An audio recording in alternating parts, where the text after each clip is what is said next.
Intel is going through probably its toughest time in history. I think 22,000 employees later that had to go, helping them actually create companies. And they wish that there is a way to do something about it. And then people also wrote to the government. So it was nice to see how the government stepped up and said, no, this is not your decision to shut it down. This is too important. We'll help fund it. And then Pat Gelsinger, the former CEO of Intel, supported it and came in as the first customer for what's now is known as Ignite Deep Tech. So Ignite Deep Tech Israel at this point is a standalone program that works with corporates to do venture integration, venture creation and acceleration with deep tech companies. It's funded partially by the government and partially by Intel, and we're negotiating with multiple other corporate partners to co-fund the program. It has basically 3 pillars to it. One is what many people, as you are familiar with that in Europe as well, is the seed program. So we're taking companies at seed stage. So yesterday we started our first batch of Ignite Deep Tech, actually kicked off, and the average funding of a company in that batch is $7.2 million. That's a nice size of a seed. So that's the flagship program, 12-week, super intense, helping startups build great companies. That's the seed program. Then we have the pre-seed program, twice a year, 6 months. It's a subset of the seed program. It's more like what people call accelerator. So it's people that raise up to about $1 million, maybe a bit more, a little bit less. And we help them, they sit with us, and we do part of the seed program. And then we have a program that's called Leadership of Deep Tech Startups. So this is even in the ideation space, where you have professors, people from corporates, people they know that they want to build a startup in the deep techs, but never done that before. We actually help them with the first stages in ideation and venture creation. So these are the 3 things we do. And again, it's now outside of Intel.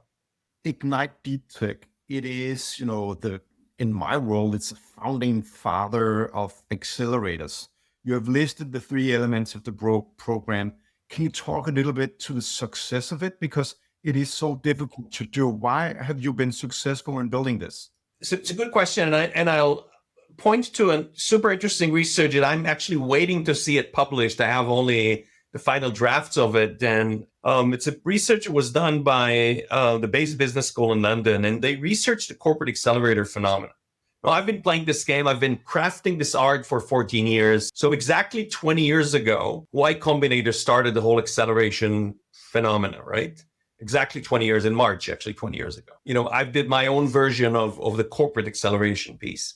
So when you go and read the research, and again, hopefully published soon, they come to the conclusion that most corporate accelerators fail. The reason that they say it fails because in most cases it's a transaction. The corporate makes a transaction with a startup, and usually these transactions are very short-lived, right? I'm going to do something for you. You're going to do something for me. You're going to use my technology. I'm going to help you with putting you on my marketplace or something like that. But these are usually very short-lived. What they found out about Ignite, and they did a fairly decent level of research, I think 1,000 pages, talking to startups, talking to mentors, talking to my managers at Intel, and even going back to the Microsoft days. They figured out that Ignite is what they call the co-founder as a service model, based on 3 pillars: trust, empathy, and transparency, which is very why would the corporate go and do something like that? It doesn't make sense. Why would we be all about the startups and not about the corporate needs? It's a business, et cetera, et cetera. So again, in these 14 years, the things I've learned that makes this model, I think, a success. And by the way, I've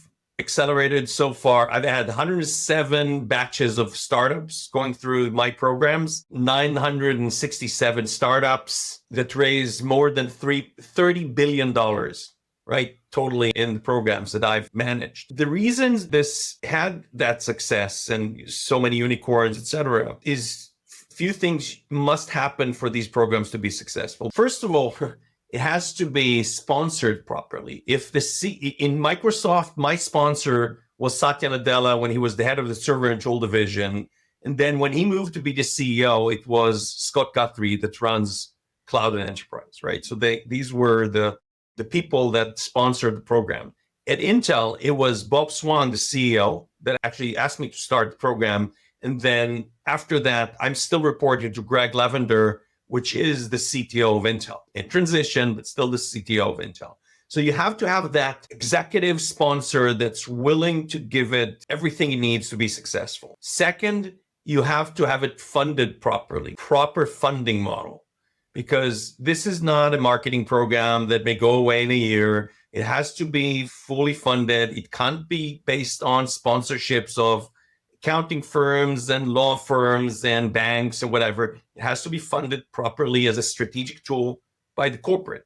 And the third thing, and this is where a lot of these fail, it has to be managed properly by founders. So a lot of corporate programs that I've seen are managed by either a super smart, nice MBA graduate, a great program manager, but doesn't fit to run a program like this because lacks the experience and the network, or it's ran by an old-timer, someone that comes from the corporate, and maybe that's their last job, or maybe they're, they just know everyone and they like to play with innovation, etc. And again, I don't want to offend anyone, but these are not the right types to make these programs successful. If you look at all the people I hired through Ignite, they're all serial entrepreneurs, people that built companies, hired, fired, raised funding, exited, failed with the startups, did all these things. And these are not easy people to hire into the corporate. So all of this, I get. Some of the things that I have found super difficult when working with big corporates, having the sponsor part, right? So leadership, top management, board understand what's going on, right? The brain is functioning, right? But the body that is the culture of the corporate tends to fight it, right? So how would you work with that part? Yeah, you're absolutely right. Part of the reason we get a lot of interest now, even as a standalone entity, is because our success rate engaging within the corporate is phenomenal. So 35% of our companies has done something with Intel. POC, licensing, acquisition, investment, which is, it's lower than 10%, the percentage of integration. One of the ways that we figure out to do this is through the mentorship program. So each startup gets an industry mentor, which is a serial entrepreneur, someone who built companies before. So the mentor for the CEO, how to build a startup. But then they also get the corporate mentor. That corporate mentor, the lead mentor, usually builds a small army of 4 to 5 people inside the corporate to help that startup. And on a weekly basis, they work with the startup and help them be successful. This is the specific, one of these secret sauces or the magic that does a couple of things. One, you're not trying to sell, a startup is not trying to sell to the corporate. So if you're going to try and sell to the corporate, you're going to have all the reasons why the corporate is not going to buy, right? They're not, they don't have the right support infrastructure. No one ever tried them before. They're going to fail. The IPs, whatever, lots of reasons why it's not going to work. When the mentor is looking at this, they usually start to work with the startup and then they go back and say, hey, why we're not using this technology? It's super cool. And they have their networks and they have relationships inside the corporate and they become these internal champions. And suddenly it's not about a startup trying to sell into the corporate. It's someone within the corporate say, hey, there's a super cool technology. Why are we not trying it? It's a very different way to approach that corporate integration.